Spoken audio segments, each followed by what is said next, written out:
came in with their fire torches, because when they got to the end here, they got to this 25-metre drop. But thankfully, in the discovery and development of this cave, we have not lost any lives. So can anyone tell me what these ones are that are coming from the ceiling called? Stalactites. Stalactites, correct. I thought everyone said they hadn't been in the cave before.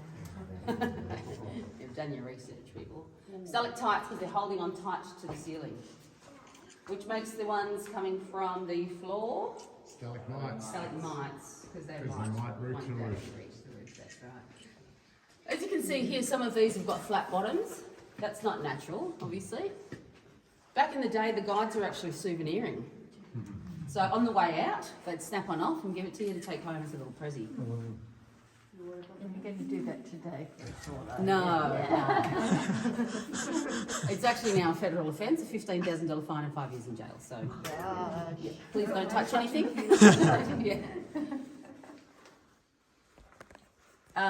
They do start to regrow though. If you can see this one over here, has got about 3 centimetres regrowth on it. So that's about 300 years. It's dropping a bit. It's dropping on you. Careful.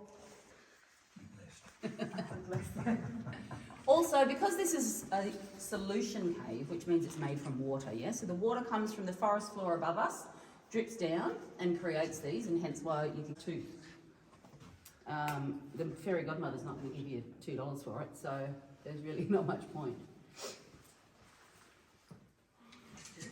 If you look over here, see these very, very skinny ones? That's how they all begin. So they begin as a straw. We call these straws. Literally because they're exactly like a straw. They are hollow in the middle, so if you were to put one in your drink, you would be able to drink your water through it. So what happens is the water drips down from the forest floor above us, deposits its minerals on the outside, creating that straw. And then eventually it will decide to fill in the hollow and start depositing the minerals through the middle and then onto the outside, forming a stalactite. The big one above it, Yeah. like different colours through it. As in like, it's like how whiter and more translucent. That one? There's one of them around there, up there, that one, that's it. That one. Right. On this little group in here, see the left-hand one? Yeah. So it's quite clear, it's white in the middle and then more translucent around it. Yeah, fantastic. No one's ever noticed that before. So as they do grow, they're kind of like a red wine. They get better with age, yeah? So the bigger they get, they actually crystallise in the middle. It's very hard. Pardon? Very hard. Very hard, that's right, yes. Yeah. So on the outside, it looks like it's just quite muddy and like concrete or calcium. It's calcium carbonate. So it looks like calcium, but it's just going to whittle away like the limestone. But actually, once they calcify and crystallise on the inside, they actually get really big. And we'll see a good example of that later where one has been sliced open. Our newest stalagmite. They're about to start. Yeah, you're welcome to. Let me tell you, it's harder than it looks.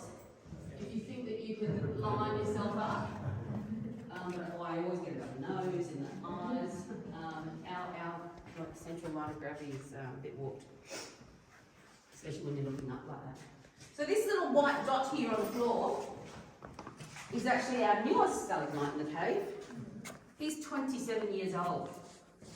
And we know he's 27 because 27 years ago we finished putting this paving down that you're standing on. So he started to grow on top of the paving.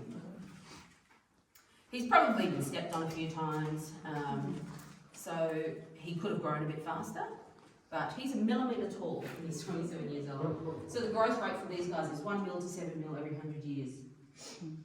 So you can imagine in 1,000 years he might be, I don't know, a couple of centimetres tall.